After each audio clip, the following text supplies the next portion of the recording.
Hey you guys, it's Jess. Welcome back to my channel. So today I'm just going to show you how I do my high puffs all the time. The first thing I'm going to do after I wash my hair is put in some leave-in conditioner by Mielle Organics, and I'm just going to rub that thoroughly through my hair. And I'll have all the links to all the products I'm using in the description box below. Next, I'm going to use my It's a 10 Miracle Leave-In product. Guys, it does so many things and I can't remember, but the main thing is it smells so good. But it's also like $18, so choose wisely. Okay, so next I'm going to use my Eco Style gel as usual, and I'm just going to gel up the front and the back of my hair. And then I'm going to use my Denman brush and my bristle brush to get it nice and smooth.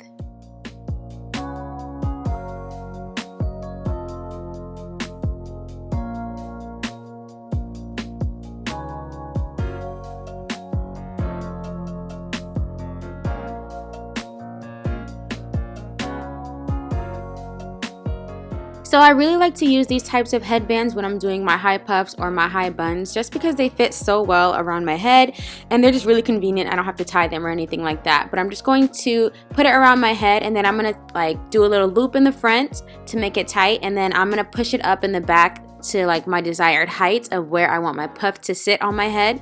And then in the front, I'm just going to use that extra loop to pull the rest of my hair through.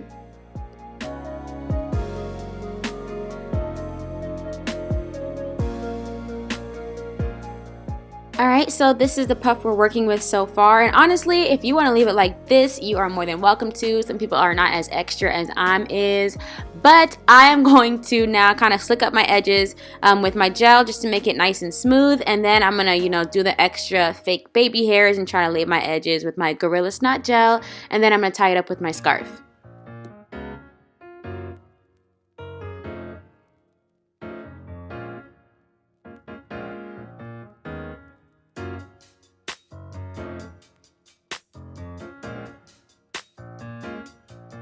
So now I'm going to spritz my puff with water just because it's getting a little dry now, and I'm about to add a whole bunch of gel to it, so I want to make sure that it has moisture. So I'm going to be honest, for this next part, if you are not into defining your puff, don't even watch the rest of this video, because this part takes a good 45 minutes and it takes a lot of arm strength. I'm basically just taking a piece of my hair and I'm putting gel around my fingers, and I'm coiling the rest of my puff so that I can define each part.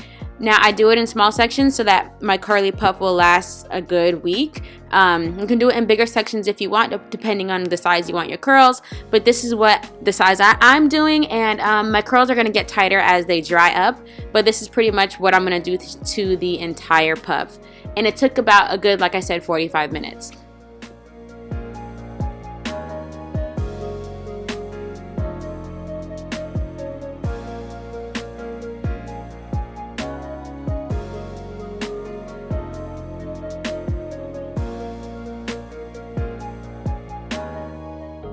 So I just want to show you the before and after of what it looks like. The half is obviously defined and the other half is what it looks like when my hair is not defined.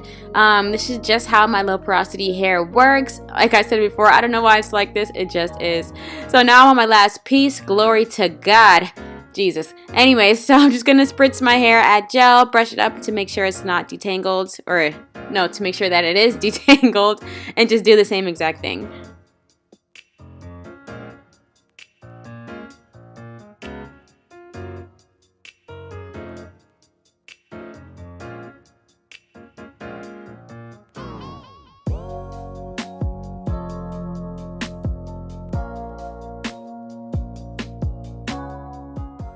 So my hair is now pretty much 80% dry, and I'm just going to take off my satin scarf and show you guys what I'm working with. And I still have that piece in the front where my hair does not want to curl up like the rest of the fan, but we already know how that goes. So I'm just taking my pick to pick out my hair to add a little bit of fluff and volume, and that is pretty much it, you guys. I hope that you enjoyed this video, and I'll see you guys in my next one.